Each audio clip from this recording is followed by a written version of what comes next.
Please join me in welcoming Lina Aigitis.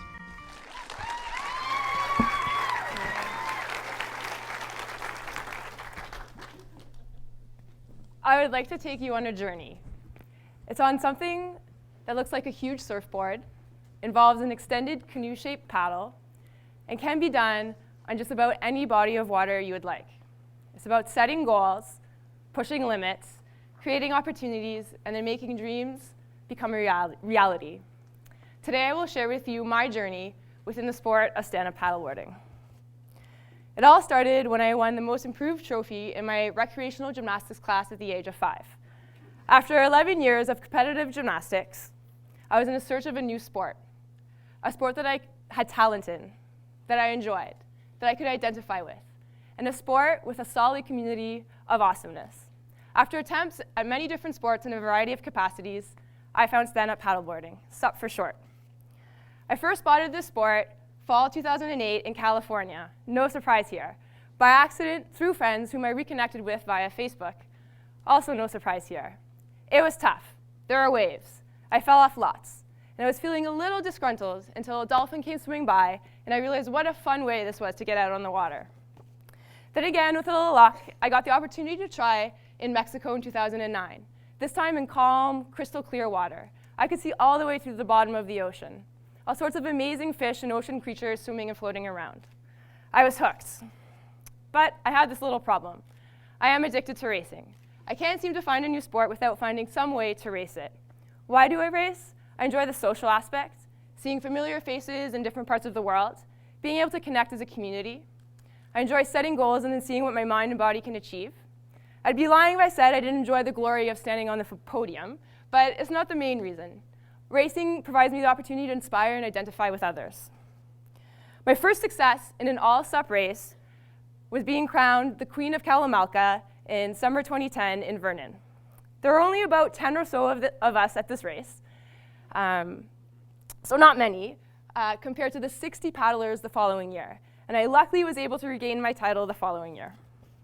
I started racing in kayaks races on the SUP and even started to travel more to get to races. In fall 2010, I found myself at the biggest SUP event in the world, the Battle of the Paddle, Dana Point, California. I had no business being there, but through determination, a strong desire, and good people, I found myself at the start line of the elite race. I had very little surfing skill, and I was on a very wide board because I was scared I wouldn't be able to stand up in the waves. And I certainly hadn't entered a SUP race with this many amazing athletes before. I came second to last, but I was proud to have gone out and raced in the elite race, even though I knew I wouldn't win. It did, however, open my eyes to a whole new level. This past year, I once again entered this same race and managed to win 5th among the elite in the distance event. Being creative with training has been important to my success. A great tool for me has been one of SUP's newest fads, the inflatable stand-up paddleboard. I strap it on my back or on the trailer on my bike and bike to the closest body of water. Bikes and SUPs are surprisingly compatible. Just racing SUPs isn't enough for me. I started to teach others how to SUP in a variety of capacities. Racing and teaching led me to delve deeper into the sport. I wanted to push boundaries. I wanted to race the Yukon River Quest on my stand-up paddleboard, a 715-kilometer race from Whitehorse to Dawson. I wasn't allowed due to boat size regulations, and I guess my SUP wasn't even a boat. It was a board. I was not to race the Yukon River Quest, a bucket list item for me for quite some time. Instead of giving up and drowning in my sorrows, I convinced my husband, Andrew, to join me, and we would make our own trip down the Yukon River. I was so determined and so driven by this quest of mine that I made it come true. I wanted it badly, so badly, that I put a lot of time, effort, and money into it. I had some great sponsors help me along the way, but it took a lot of planning, tenacity, some luck, and a very long car ride to get there. I really enjoy the sense of freedom during expeditions. I really loved being out on that river. It was wild, it was fast, it was unknown. It was perfect. After 5.5 days, a total of 715 kilometers, approximately paddling approximately 10 hours a day, crossing a 60-kilometer remote, freezing cold, windy lake, exploring abandoned villages and boats, and learning more about the rich history of the Yukon River and the gold rush, I also happened to be the first to stand up from Whitehorse to Dawson. I got to have a first, my first ever first. Since then, I was able to complete 3 more firsts on the SUP. In Thailand, I paddled a 35-kilometer open ocean crossing from Koh Lanta to Koh Phi Phi. I love the sense of adventure and slight nervousness of being out in the open ocean, with the ever-growing swell and at times no land at sights.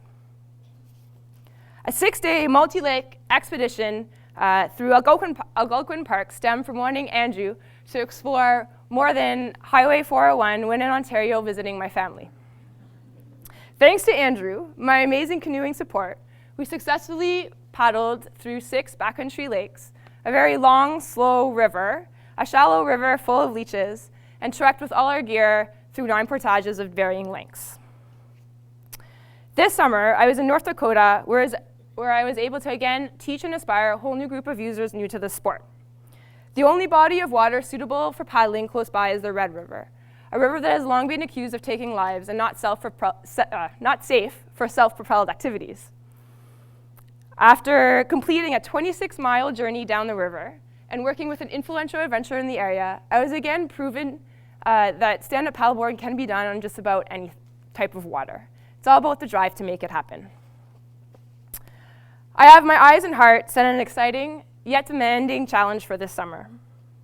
As ever, my dreams and goals within SUP at times do seem impossible, and I'll have to step out of my comfort zone and be okay to fail in order to continue the journey that I have chosen.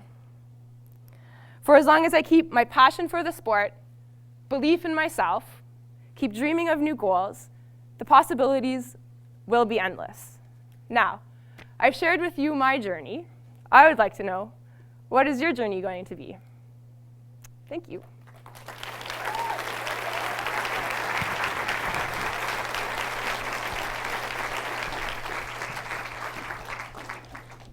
I might try and cheat here, Sean. I had one question. I know I have 2. Well, first of all, what's the plan for this summer? I was scared to mention it because I haven't registered yet, but I'm hoping to paddle in a big race that's called the Molokai, which is from Molokai Island to Oahu Island. And it's kind of like the Kona of paddleboarding. Wow. How long is it? It's 32 miles. Wow. Yeah. Sean, can I ask one more question? Yeah. I'm going to anyway. I'm sure there's a lot of people who, if they do these adventures and trips with their partner, they think they drive them nuts. You guys obviously do quite a few trips together. Yeah. How do you make it work? We just do. It's kind of just like peanut butter and jam, I guess. It just works. We kind of have systems, I guess, and especially in... Paul's looking for tips. Okay. Thanks, Sean. Turn that mic off. We have systems. For example, when we're camping, most of the time I enjoy putting up the tent and setting it all up and taking it down. And Andrew seems to enjoy more the boiling the water and cooking the food, and kind of it works that way. So there's lots of little things that luckily we like different things and they mesh together. Brilliant. Yeah. Cool. Let's give it up for Lynette Aquitas.